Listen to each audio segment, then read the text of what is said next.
निस्सय मोजां मोनदो होननानै बुंनांगोन बे फार्स्ट टाइम नङा आर्यन फिल्मस प्रडाक्शनावहाय आंना मिउजिक भिडिअ अलरेडि मुभि खालामनायनि सिगां मावखांबोबाय स' मोजां एक्सपिरियेन्स दङमोन बेखायनो मुभि खालामनायनि जिहेतु बिथाङा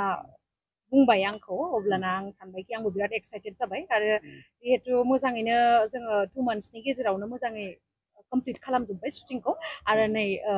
मोजाङैनो मोजां दिनैहाय नोंथांमोना ट्रेलारखौबो नुनो मोनबाय आरो ओमफ्राय थाबैनो रिलिजबो जागोन आरो 30 आगस्टआवहाय दा बे फिल्मखौ नायनो थाखाय रायजो राजाखौ मा खावलायनो सानदों? खावलायनायाथ' सिगां जेरैबायदि खावलायबोदों थिग बेफोरबायदिनो दिनै जिहेतु आर्यन फिल्म प्रडाक्शननिफ्राय जा थैसाम 2 मुभि ओंखारदों बेखौ नोंथांमोना बयबो साखाथियाव थानाय सिनेमा हलावबो नोंथांमोना नुनो मोनगोन गिबियावनो आरो बिनि उनावहाय जेब्लानोखि दुर्गा फुजा लोखि फुजा बा जेसेबांखिनि अकेजन दंबावो फेस्टिभेल दङ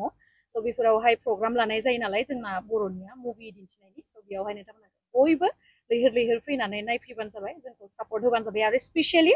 बिथाङा गोबावनि उनाव जिहेतु जोंनि फिल्म इन्डास्ट्रियावहाय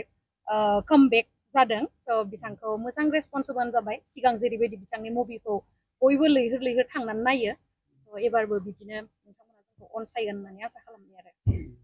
बे सावथुनाव मा रलाव दङ फोरमायगोन नामा एसे? बाराथ' आङो बुंजोबनो हानाय नङा औ एसे नोंथांमोना नङाबा एक्साइटेड औ जानाय नङाना एसे औ बिदा बिनानावनि एसे स्ट'रि आरो स' बेवहायनो नोंथांमोना नुनो मोनगोन दे बारा खोन्थाजोबला नोंथांनि बे फाव खालामनाय एक्टिंखौ खोन्थानो हागोन एक्टिंआथ'